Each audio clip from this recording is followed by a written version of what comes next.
Maybe we should clap so we know we're going to start now. 1, 2, 3.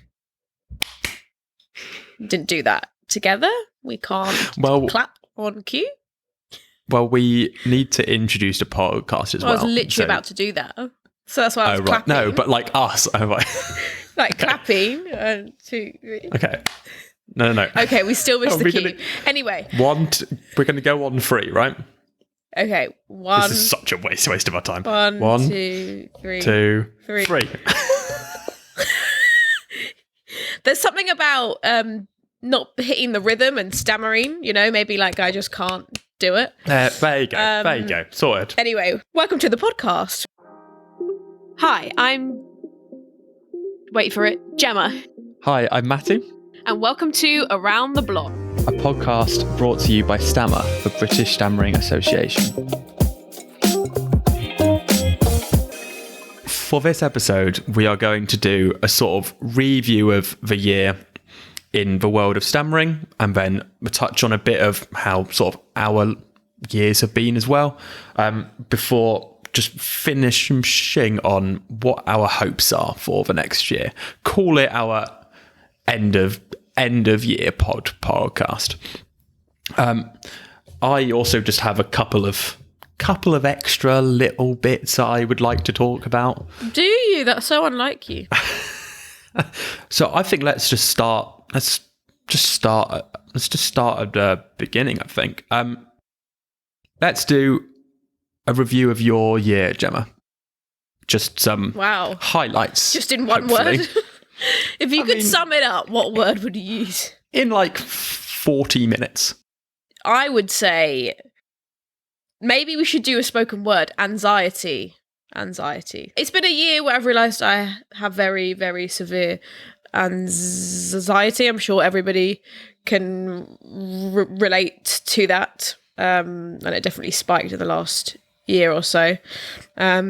But in some ways it's good because I definitely really didn't pay attention to my stammer as much. Because I was so obsessed with the anxiety. This is something else there. I kind of like have one thing at a time, like depression, stammer. Now I have my anxiety. Yeah, that's good. And I kind of forget everything else. You sort of know your limits. Yeah. Internally, yeah. So it's been quite a year of change for you, right? Obviously with the change of job once or twice. Yeah, I changed my job 3 times. Well, I lost my job at the start. Oh my god, I'm entirely wrong. Yeah, I know. Yeah, it was crazy. And also, I think I don't know though. I don't know if it's hard to tell because with stammering, I just feel like I change my mood every week. I'm like, oh, I'm really anxious about my speech, and now I'm like, oh, I don't give a crap. And that's the place I'm in now. And I think it's important to highlight that because it fluctuates, and I think that's the hardest part.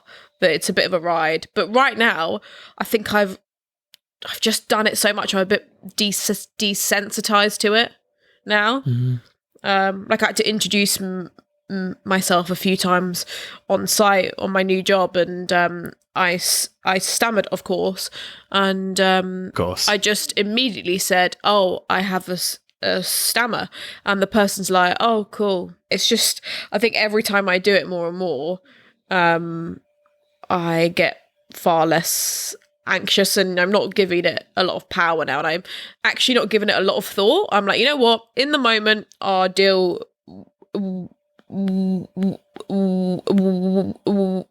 it there and then.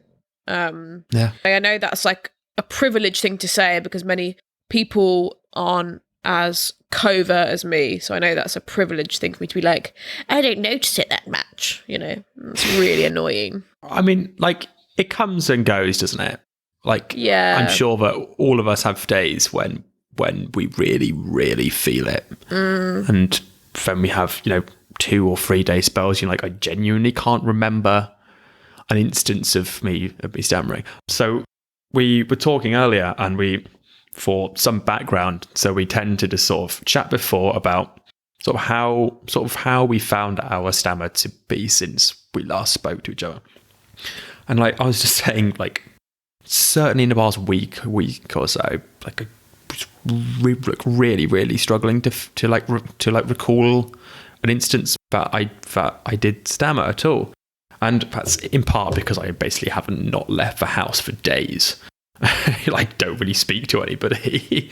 But like, it's a really good way to advertise that you haven't got a life. I spend my entire day studying. I just sit in this just sit where I'm currently sat and study all day. But like, alongside that, I think that I'm at the crest of one of those waves, one of those sort of how it comes and goes. I think I'm in one of the high points at the moment. But it seems like one of the sort of themes for both of our years has been this idea of, what's the word when you when you just come out and just say that you have a stammer? Oh, when you self disclose. Yes, that's it. Come on, this is basic stammering terminology. So it seems like one of the themes of both of our years has been this idea of disclosure when meeting new people in challenging situations, be it a new job or a new course at uni, when you very much are thrust into a position where you do have to speak to 10, 15, 20 new people a day, say your name to either 10, 15 individual people, horror show, or to a big group of people. And it sounds as if we took broadly the same approach, where we said, actually, for us, the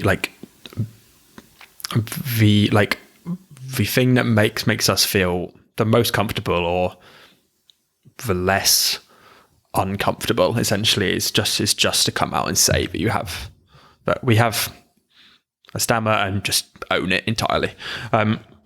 And that's what I did during my first week of uni. During my first 2 weeks, I don't know if I really specified this on the last podcast. As of September, I started an MA in ancient history at the University of Canterbury down in Kent. So what am I now? 10 weeks in? Smashing it, by the way. I mean, I'm doing okay. So that is probably the biggest change with me in the past 6 to 8 months or so, and it's probably been one of the most, it's been one of the most challenging things, like stammering wise, things I've done in the last few years, really, because it is quite intimidating. It's lots of new people. It's lots and lots of speaking. But anyway, so on the topic of this ability to just straight up own your stammer, to just come out and say it, just get it, just it become just a non-issue. That's very much the approach that I took. So you asked about my first week. I kind of did 2 weeks of introductions because I went down for the welcome to Kent week, essentially. And just turned up to like a whole bunch of like talks, and like I really wanted to like engage myself in the town and the uni and like really throw myself in. Just seems mad because that's really not what I'm like now. 8 weeks in now, I just can't be bothered with any of that. So I turned up to these talks about the city, these talks about like the church in Canterbury. And obviously I've just never heard like a freshers week, so boring. I know. And that's really not anything I'm interested in anyway. I really don't know what was going, but it was good practice for disclosing, right? So obviously I just had to just say my name, say what I'm studying, and say where I'm from in like all of these classes. And in all but one, I stammered on my name. I didn't stammer on ancient history, which is lucky. Like A's and H's are quite kind words to me. M is not kind. And I stammered on London as well, just in that same way, that slightly elongated London. Didn't even try to say where I'm actually from in Bristol, because I just thought there's absolutely no way that I'm getting past B. B's are the worst. About 9 times. This is not happening. So yeah, and every single time, I would stammer on Matty. And at the times, they were like long, drawn out blocks. But I mean, I've then just said, and I have the stammer, clearly. And just, and I just kind of like laughed it off a little bit. And I certainly think that put the rest of the class or like the group at like sort of at ease about it. And then it's just out there. And it certainly was beneficial for me personally. Like the ever so slight issue, which I hadn't really thought about it that much, but it really came up just then, was, and I would like your view on this, Gemma, is through me just acknowledging it and owning it, but then almost using it to sort of laugh off my stammer. There is a little part of that within me which just feels a bit, I just kind of don't know if I should be laughing, you know. And I know that it's done because I'm making myself feel at ease, like I'm making myself feel more comfortable, and hopefully making other people feel comfortable by showing that I can have a laugh at myself. But I've been laughed at by a lot of people during my life for stammering. As stammerers, we carry such a heavy burden on us because stammering is still so wrongly perceived in wider society. So I think we've got to be when like we've got to set the examples of how you should talk about stammering, how it's okay, what's okay to say and respond with, and what's not okay. And you know what? Sometimes that's exhausting. Like that's like, it's a lot of pressure, isn't it? Yeah, absolutely. Like I think of myself sometimes, like because I'm a woman, I've got to constantly kind of like defy the stereotypes that have been put upon me, and it's exhausting, right? And I think there's a line where you're like, you know what, I've actually got to do what's sometimes easiest, because this is this is a stressful life as it is, and with a stammer I think sometimes you've got to just do what feels okay for you. And I think it is difficult because you don't want to perpetuate I think it's that I'm concerned about. But like through me laughing essentially at myself, am I then encouraging that behavior in the audience to use for me, but more importantly to use other people? Because I've kind of shown that I can take it and I do it myself. But if then that person hears me poking fun at myself and then goes and pokes fun at somebody else, I've kind of caused that. This has got way like out there and like existential, and now I feel like I'm having a little bit of a crisis. Like you came on here so happy and upbeat, and now we've just dragged you down. But I think I've dragged myself down. You kind of just got this whole thing in your head. But it's like, I think it's like with anything, like it's so tricky because I think of all the, I don't know, just liking it back to like women again. Like I used to really hate certain words. I don't know, like a word like slut. I used to hate that. Now it's very much like reclaimed, and by me using it maybe about myself or about my friends or something, it doesn't mean that anybody else can go ahead and say that to me. I feel like as a society we already know that maybe a certain group might reclaim a word that has historically had really awful connotation, and as a society we shouldn't take that as like a go ahead to do it for ourselves. Does that make sense? And I think it works the same with absolutely. With stammering. It's like, well, I can laugh at it. Like people with many disabilities, they can make jokes out of their own disabilities. I don't think it means that we can. And I think that's still something that society needs to adjust to, because people still like, oh, but you can say it, but I can't. And it's like, well, yeah, I say things about myself that are nasty. If somebody else said that to me, I'd obviously be upset. Yeah. So yeah. I don't think you should carry so much of the burden on you, and yeah. So it sounds like I can absolve myself of any blame or any guilt from that, right? Oh, absolutely. It was not your fault. Oh, I feel like we can justify it all. Just come on this podcast to make me feel not so bad. Yeah. Well, that's good, because overall, the experience of returning to uni and meeting so many people and getting to know so many new people has genuinely been such a good experience for me.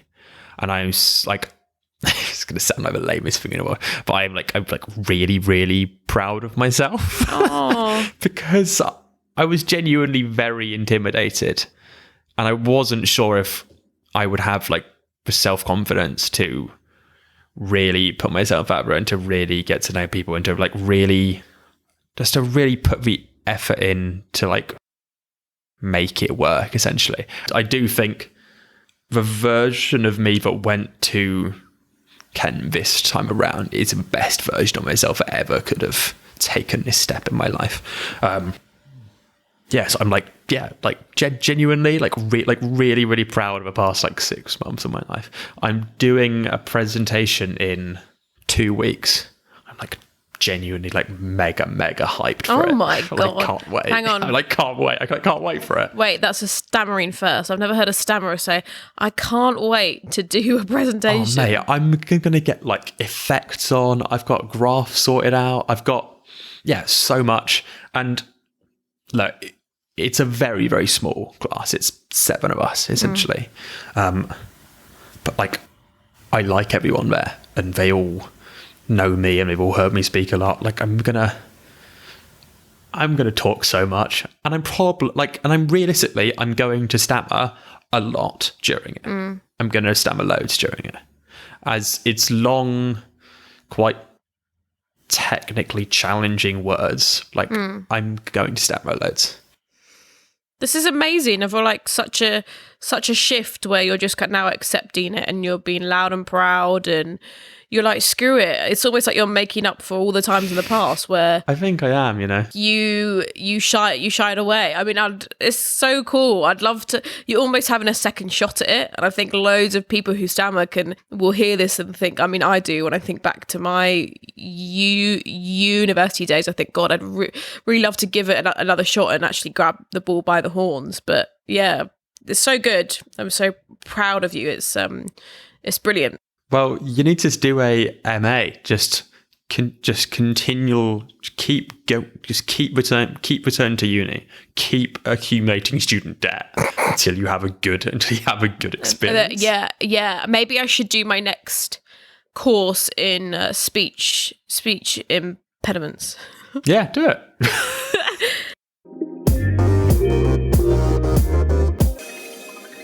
We wanted to look ahead on this podcast, didn't we?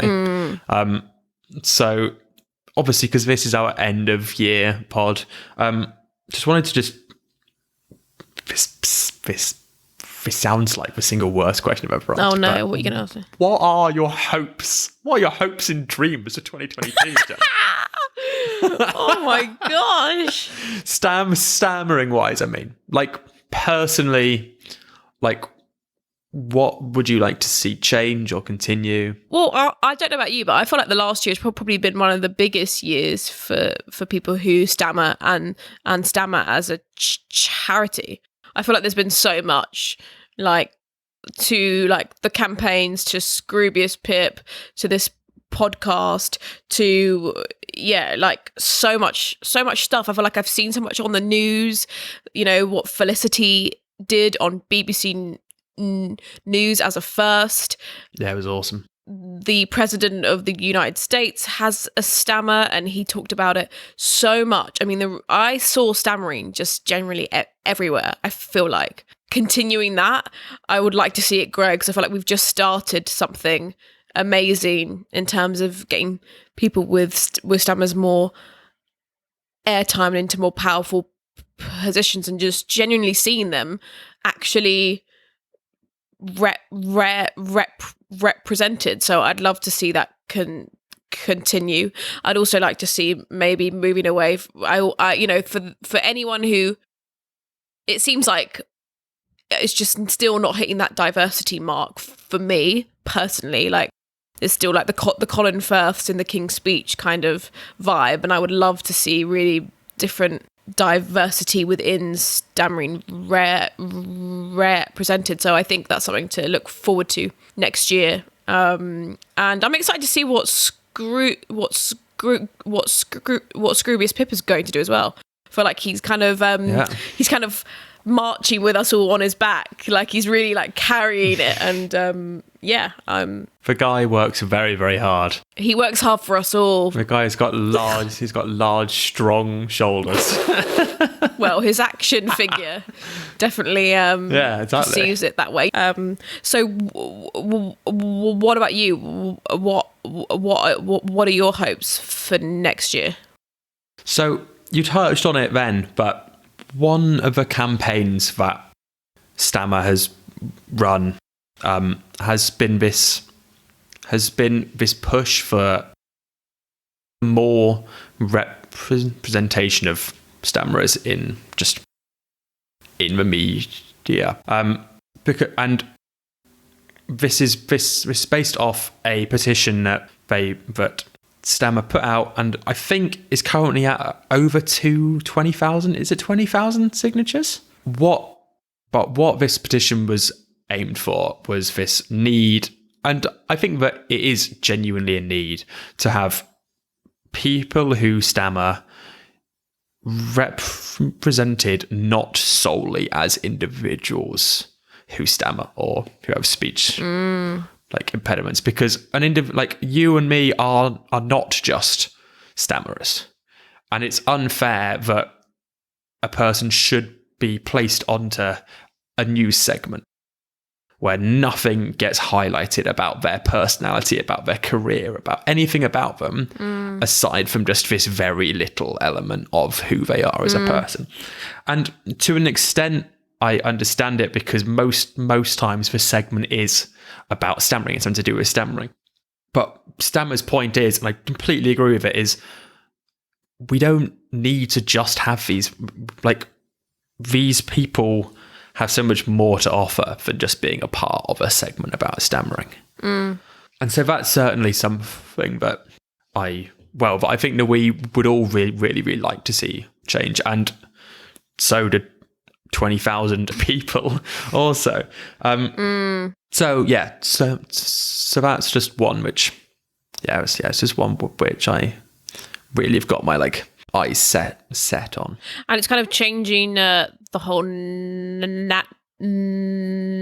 narrative of it being very like, oh, a sob story, my life's so hard, because I think that's a damaging storyline for stammerers to just see, because it's almost like sometimes I think like, oh, should I be more upset about my speech? Like, should I be more like oh my god, life is so hard, because that's all I'm seeing. So I think we just need to see. I mean, like this podcast, right? The reason why we started it is because we wanted to show that if you had a stammer, you could still be funny, you could still be an extrovert, you could still do an audio based like performance, I guess, in some ways. Do you know what I mean? Like we're multi-faceted, and did I say that right?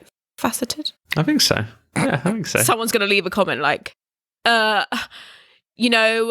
the grammar police. I know you have a stammer, but you can actually learn to pronounce words right.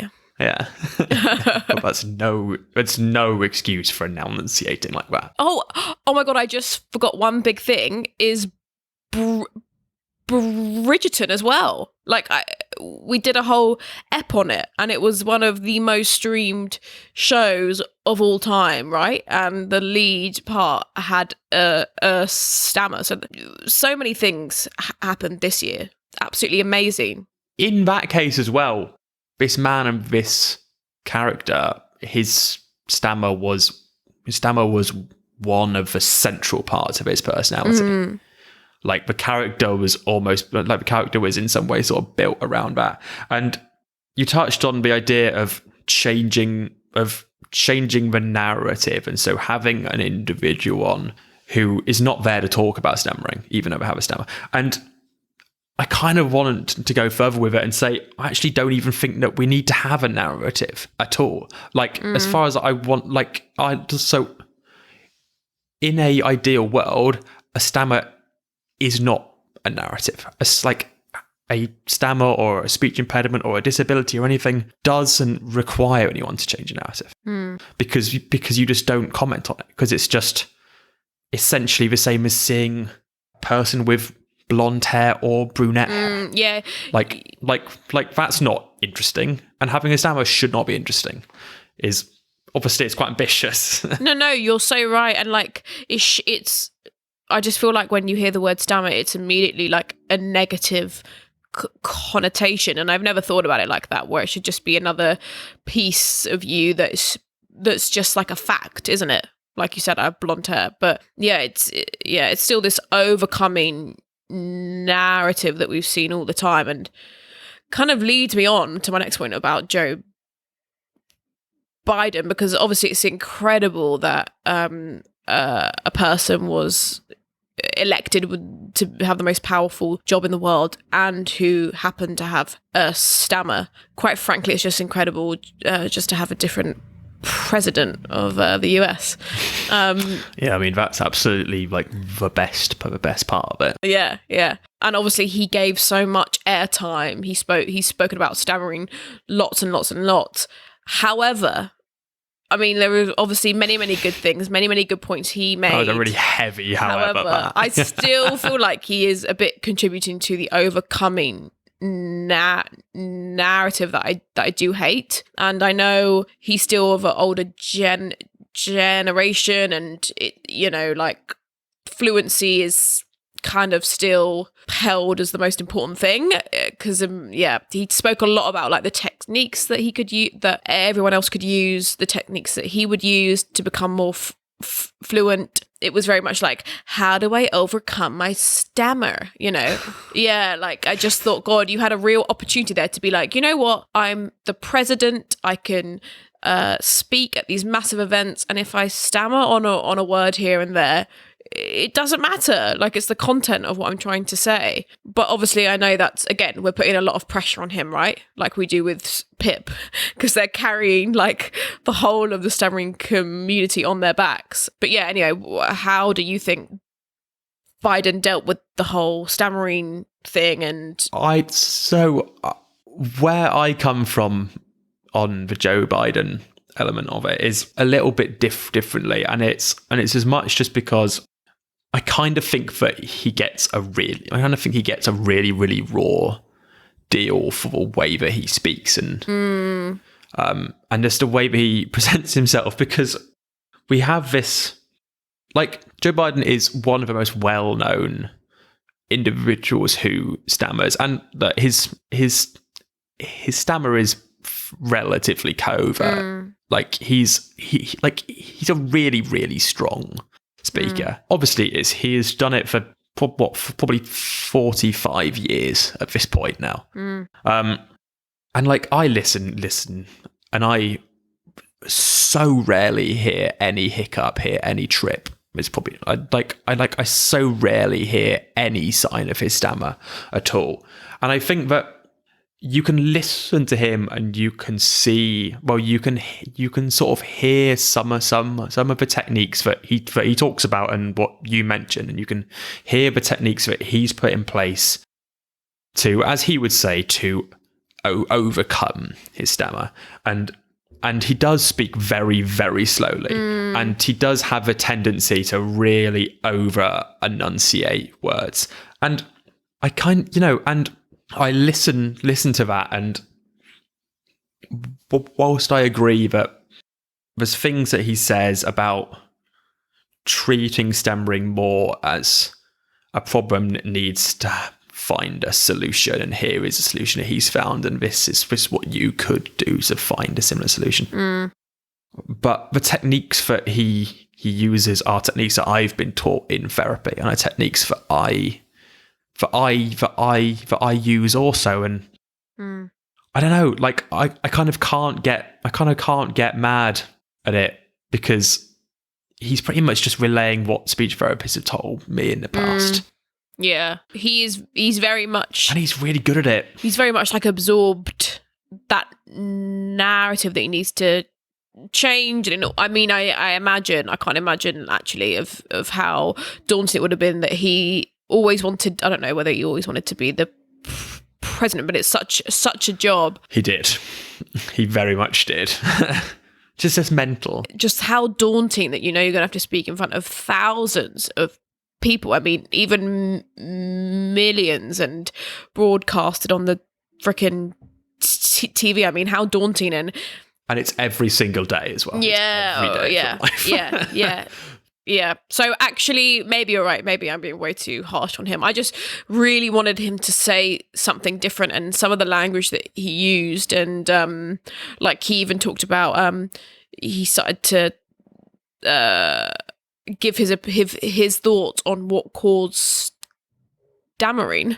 I mean, he talked about that he thinks it's a lack of confidence, and I'm like, oh my god, you're literally kind of feeding into the narrative. That's what everyone says to me, like, be confident, or slow down, or don't be nervous. And it's like, for God's sake, like, this has nothing to do with a feeling that I have. My point is that if you're in such a powerful position like that, I think it's so difficult, but you do have to be very wary of what you say, especially around stammering. It's such an unknown thing. But he did say, which was incredible, when he said, I mean, he used the word handicap, which isn't great, really not great, but he said that stammering is the only handicap which people still laugh at, and people think it's okay to laugh at.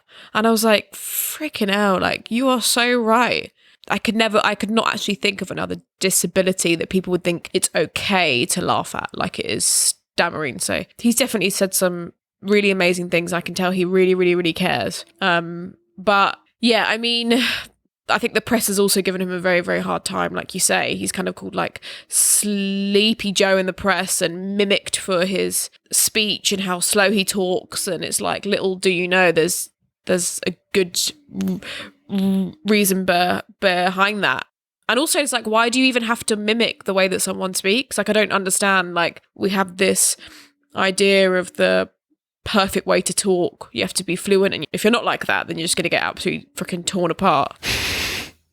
So I think that very much is sort of my biggest issue with all of this, is just we have this idea, and like so much of it is perpetuated by Trump, which is why I sort of I sort of just don't even really think it's even like worth me being annoyed about. But like, I am annoyed about it, frankly. And this idea that he has like dementia. Yeah. I mean, it's like I'm very, very annoyed, because like, I mean, one, like, he very clearly doesn't. And saying that about somebody who has a stammer offends me to my core.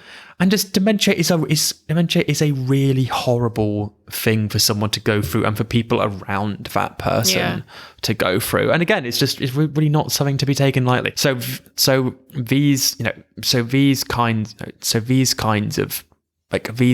of names and these kinds of claims, whilst not necessarily being explicitly linked to stammering, I think that they all sort of merge into one element that makes me angry. Same. So yeah, I mean, that was pretty much all I wanted to say on that, I think. But, you know, can I just say that there was a meeting that I overheard at my friend's work when I lived with her, and she was on Zoom, and one of the like producers in her team were like, this at the time of the election, and everyone was saying, oh my god, I really hope that Biden wins. And he said, oh, but you know, like, he's like, he can't really like speak well, he like bumbles his way through his speeches, right? And I said to my friend, like, 'cause she was on mute, and I said, oh, he has a stammer, you know? And she was like, oh my god, I'm gonna say that, I'm gonna call him out. You know, and I just remember that, and I was like, oh my god, like, people just have no idea, and like, there's just these flippant like remarks that you can make, and if somebody made that like in a meeting with me, I would feel really conscious of the way I talk. I would be like, oh my god, if the president is going to get, you know, all that all that scrutiny, and he's such a powerful man, like, oh my god, I'm literally going to be torn apart. So yeah, it definitely feeds, you know, into that narrative. But I mean, what a freaking year it's been, right? And with the woozy face as well, right? That Stammer had their campaign about the emoji, the fact that you literally type stammering or stammer and the woozy face emoji comes up. I mean, yeah, outrageous. I just feel like everyone smashed it. How incredible that all these things have happened for such a bleak year. I'm actually so proud of us all, like as a community. Yeah, I mean, so the campaign to get that emoji changed, it was just great, and it was so necessary and so needed, because you think back to it and that's absolutely outrageous. It's so disgusting. That's another example of how stammering is the only disability that's still like made a joke of, like, because if you type in any other disability, I highly freaking doubt an emoji like that comes up. Like, I'm 100% sure of it. In fact, that's not factual, but don't quote me. do not quote me on that, lawyers. So, but like, I think that it is just really like informative of how just a little thing like that can have such a big impact, because each time that's happened, you have then said to that person that an individual who has a stammer looks like looks a little bit like that, essentially, and that there was more to that face than just having a speech impediment, because having that idea of being woozy it goes further than just how your mouth looks. Like, it looks well, it just looks awful, essentially. And I wouldn't consider my face to be woozy in any way. But I don't know anybody at all who has a woozy face. Like, it's absolutely That's weird mental. Because actually, I was going to say you actually do have a very like woozy face. Like, you and the emoji next to each other, I can't tell which one is you. Like, you literally look exactly the same. So then change that to when you type my name, that happens. That's Just fine. that happens. Yeah. Go ahead, Meta, or whatever you're called currently. Do that. And don't you think like the word woozy kind of implies that you're not all there, right? You're a bit like, oh, It sounds like you're ill. Yeah, absolutely. Right? Just like you're going to like collapse. And there's a similar narrative about Biden as well, right? That he's not all there, like you just said. He's possibly, there's speculation where he's suffering from dementia. It's all there. Like, you can see how this stuff exists and how these subconscious, or is it unconscious, thoughts happen. And that's literally because I've been typing stammer on my phone and that freaking face has been showing up, and it goes into your brain, of course, and it's there. Yeah, absolutely. And it does. I'm very happy that Stammer are doing something about it. Yeah, absolutely. So what's one thing that you're most looking forward to next year? And like, I mean, on a personal note, not, you know, the wider society. On a personal level, I think the thing that I'm most excited about for 2022 is just the sense of accomplishment that I'm going to get when I get my final marks back for my MA, and when I pass it, tick 1. I like that you're saying when I love that. Positive, you're putting it out there into the world. Yeah, like I'm gonna just speak it into existence, right? Absolutely. And because I think that I will pass it. God, I've gone extremely meek. But just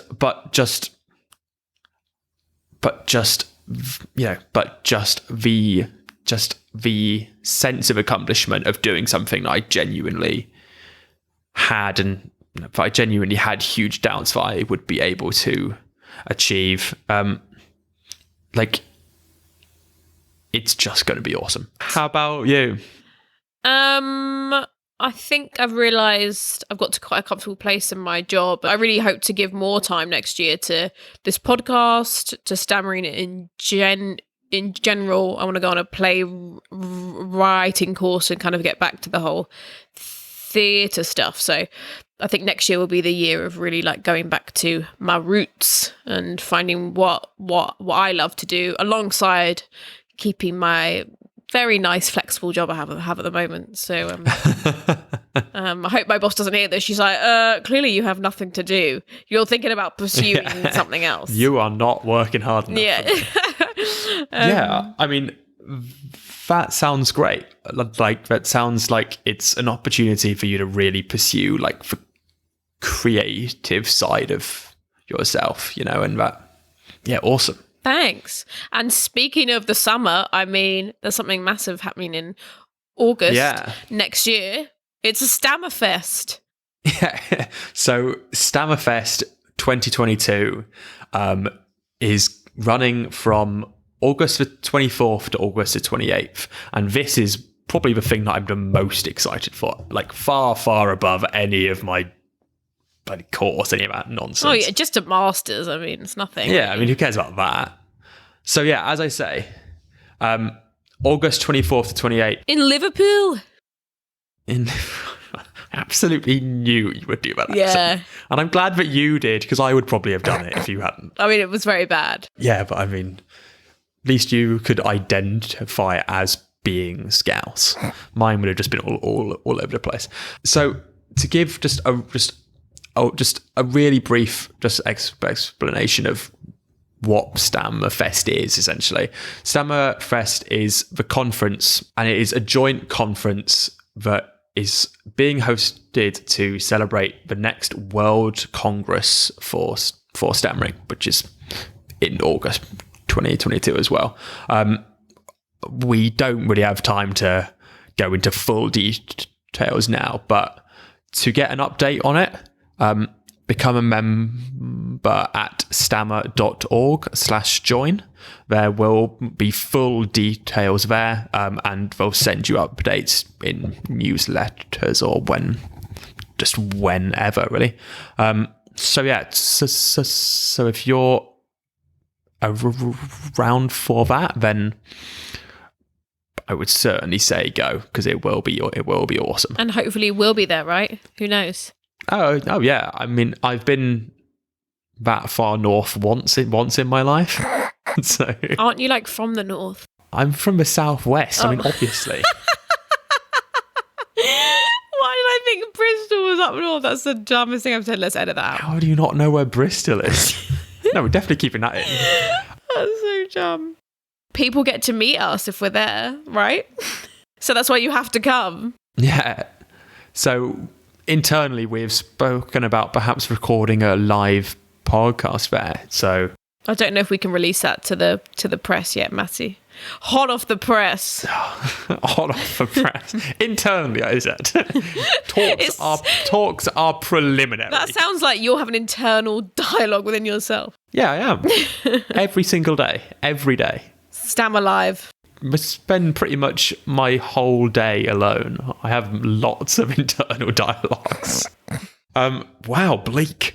Jesus. And you'll get to see us do this live. We'll be stammering live right in front of you. How incredible. So if we get to go, of course. Live stammering. Yeah, it's brilliant. Yeah, obviously if we can get to tickets.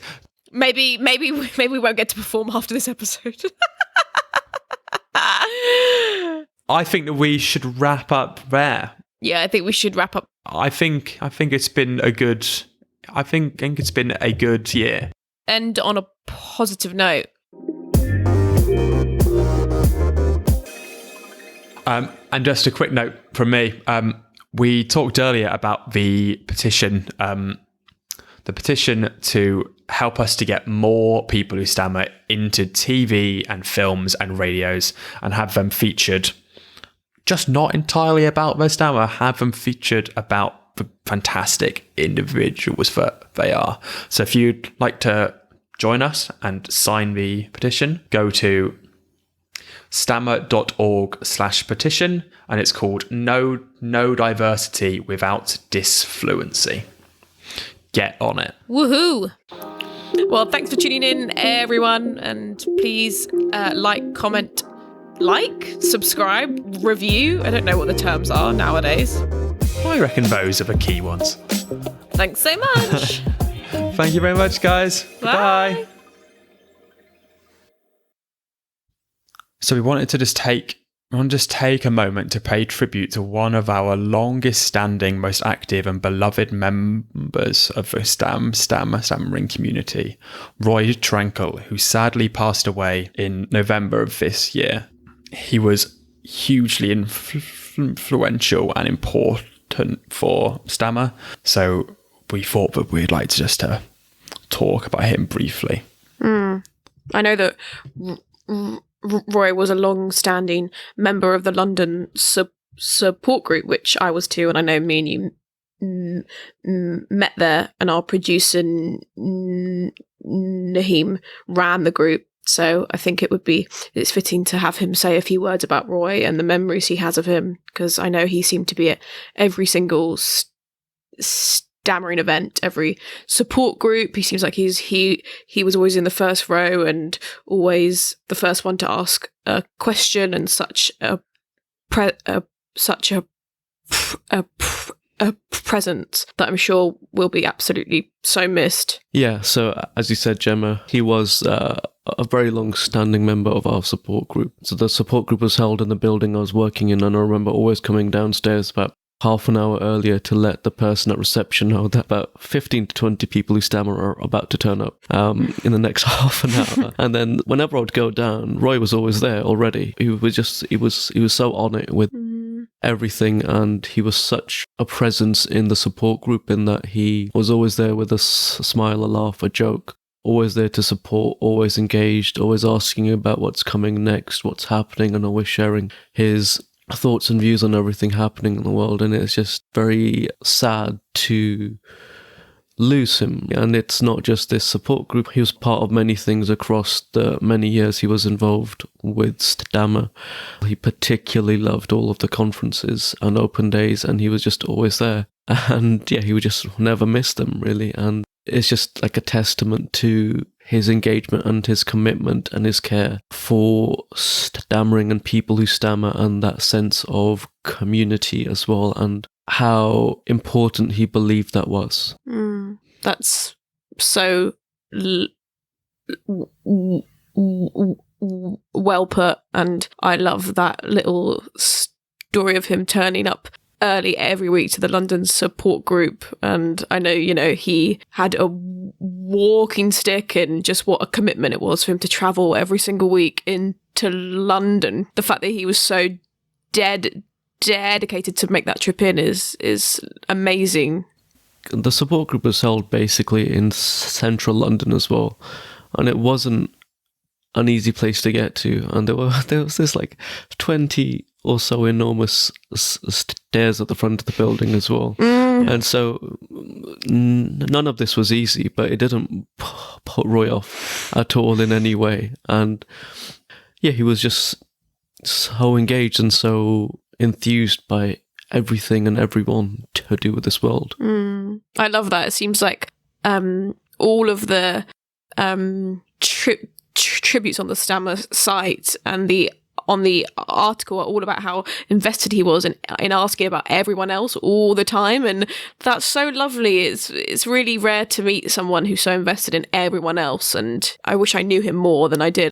It's certainly the thing that comes up the most when you read and you hear about him, just the level of engagement and just how much he valued the friendships and the connections that he made and he was able to inspire across the stammering community. He valued the AGMs, the galas, the support groups so much. Like, he really saw what could be done as a group and for people individually, just through connecting with like-minded people, just through connecting with the community as a whole. And he will be missed so much.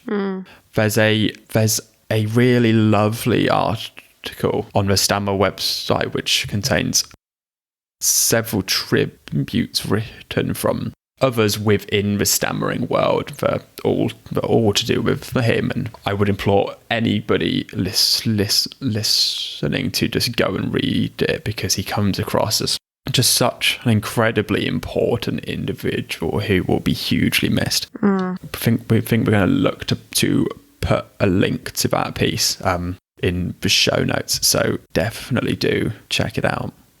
Details about the funeral are on the article, so if you wanted to know a bit more, they're all there. And our thoughts are with his friends and his absolutely family this Christmas. And yeah, thanks for listening, everyone. We just wanted to add that on